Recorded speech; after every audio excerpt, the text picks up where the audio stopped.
Well, what's up, good people? Mark Holmes here, and as always, I want to say thank you all for watching, commenting, subscribing, and being part of the Joe Boo Sports Report. Without you guys, as well as you ladies, you know that this literally does not work. I hope everybody's having a great day. It is actually the very first day of practice. We talking about practice, not the game that I live and die for. We talking about practice. The Cowboys are on the field as we speak right now. No, I'm sorry. No. Let me rephrase that. Sorry. I'm thinking about East Coast time. West Coast time it's not, because right now it's about 9:30. So they're in meeting rooms, and in about an hour and a half they will be on the practice field beginning the quest for 2023's Super Bowl. Couple of things that we're dealing with, of course. Now, the Cowboys are doing things a little bit different, and that's actually probably a good thing. What they learned last year was when we come in to training camp day one and you do the conditioning test and everything else to see how fast somebody is, how strong they are, and so on, because the guys have not worked with the team, the same way over the last 5 weeks. That's not to say that they haven't been working, but that they haven't been, daily stretching, strength training, and running and everything the same way. You go 100 miles an hour, sometimes you pull stuff. And what they found is a lot of the younger players have gotten themselves injured early in training camp. And because training camp now is a lot shorter than it used to be. It used to be you had 2-a-days every day for like 3 weeks and stuff. There's only 14 padded practices, so there's an advantage of making sure that everybody is healthy and able to practice is more important than the conditioning day one. And they figure that through the course of ramping it up bit by bit, that they'll be in better shape to be able to make sure they're there for all the practices. We'll see how that works. Soft tissue injuries, it's one of those things. If you pull a hamstring is going to be one of those nagging injuries that you're going to have to deal with all season, and we do not want any nagging injuries. Now, of course, a lot has been made up the fact that we let go Cedric Wilson in free agency, and of course that Amari Cooper is no longer with us, and now we're looking at guys that are some journeymen, some guys that haven't had a lot of playing time, and also rookies. I, for one, think Jalen Tolbert, after meeting him, I think he is ready to go ahead and shine. Also, I'll tell you, don't sleep on James Washington. James Washington, you can't really evaluate what he did last year with the Pittsburgh Steelers because Big Ben needs to have a seat beside me at the retirement home. Big Ben struggled to get the ball down the field to anybody. So do you really look at that and say, yeah, that was an opportunity? And I'll add to that he was also in Mike Tomlin's doghouse.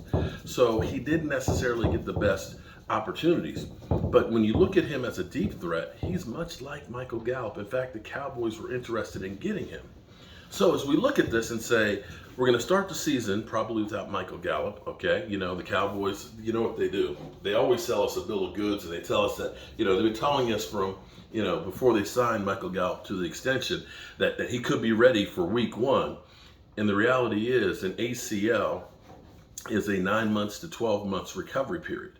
And since he had his operation February 10th, 9 months from now, from then, which would have been optimistic, is November 10th. Now, maybe he can play in October, but you don't expect him to come from having ACL to immediately being an immediate impact. You just don't.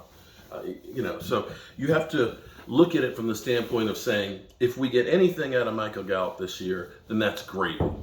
But signing him to the deal that they signed is more of a long-term thing where they look and say, this is the type of player that we want. So in the meantime, you have to figure out what you're going to do. Are you ready to go ahead and say the guys I have currently are good enough for us to be successful with? Or do you look at a veteran? Now, here's where it gets to be interesting. The Cowboys, and Stephen Jones talks about keeping the powder dry.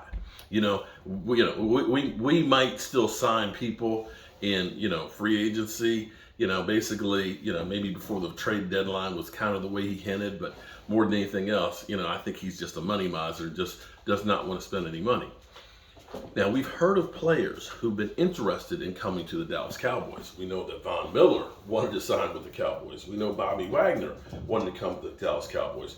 So a player wanting to play for the Dallas Cowboys and getting paid doesn't mean that the Cowboys want that player per se. But here's somebody that they're very familiar with because he was here for several years and worked with Dak Prescott, was Cole Beasley, Mr. Hot Sauce himself. Was asked if he would ever play for the Cowboys again. And he said, and I quote, "I'd play with Dak Prescott." So when you're unemployed, which he is currently because Buffalo decided, you know what, we're done with you. You know, you're too much money. And this is what happens in free agency. And for everybody that's pissed off about Stephen Jones and us not signing big name free agents, just go back to 2020. When we brought in guys that were starters the year before, and Don Terry Poe, Gerald McCoy, Emerson Griffin, Clinton, Dix. Those guys didn't make it through the first year. And in most cases, most free agents don't make it beyond 2 years on a team. Interestingly enough, that was Cole Beasley, 2 years in Buffalo. Definitely still is a very good slot receiver. Definitely has capability, definitely has a repertoire with Dak Prescott. The only problem is he kind of burned the bridges when he left. And this is what I always say. You know what? Bro, don't burn those bridges. Okay? Don't burn those bridges. Because you never know, you might need that other person again. You know, you might have left some of your stuff over there. And you know, when you said, "I'm done with you, kiss my ass," and this, that, and the other. And then you realize, oh, crap, I left my computer over there. Good luck at going back over there to get it and seeing if it's still in the same place. Or bet you they go through and they hit all the pushing software and stuff in there to make sure you've got some kind of a virus, and that definitely you're not getting your shit back. So Cole Beasley kind of threw the Cowboys under the bus, you know, when he went to Buffalo and said, hey, you know, here it's all about football, as opposed to being in Dallas where it's about everything but football. Now, that's not the worst thing that you could actually say about a team, but still, you know how Jerry Jones, my wife's right. And you can honestly say, that P.T. Barnum ain't got nothing on Jerry Jones because we all there for the circus. The circus is always in town for the Dallas Cowboys. So that's where we are. My question to you is, should the Dallas Cowboys think about signing Cole Beasley, Mr. Hot Sauce again? Or are you confident in the guys that we have and just leave that alone?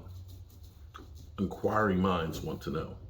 And also, too, later, I was sitting here riding down the road. I got satellite radio in the car, and that's the only time I really listen to it, although I think I have it on the phone, so I could.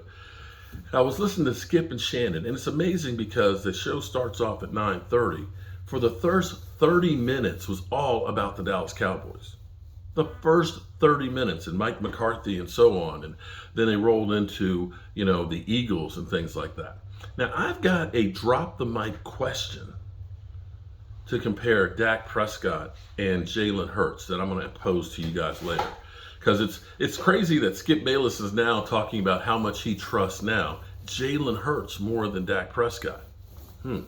Anyway, I got some work to do. I got a sink in here to get in here. Got to get this tile up in here and clean, and the new shower heads and everything caulked, and got molding to put up and doors to take care of. I got work to do. But, the Dallas Cowboys, they're always front and center. Hope you all are having a great day. We will be doing, I got to talk to my man DMV. We'll be doing a little live stream later on this evening with camp notes and stuff. We're going to be doing a lot more stuff together as we ramp up like the Dallas Cowboys will be for training camp here. And come Monday, we'll be landing in Cali because I'm going back to Cali. I'm going back to Cali to cover the boys. See you soon.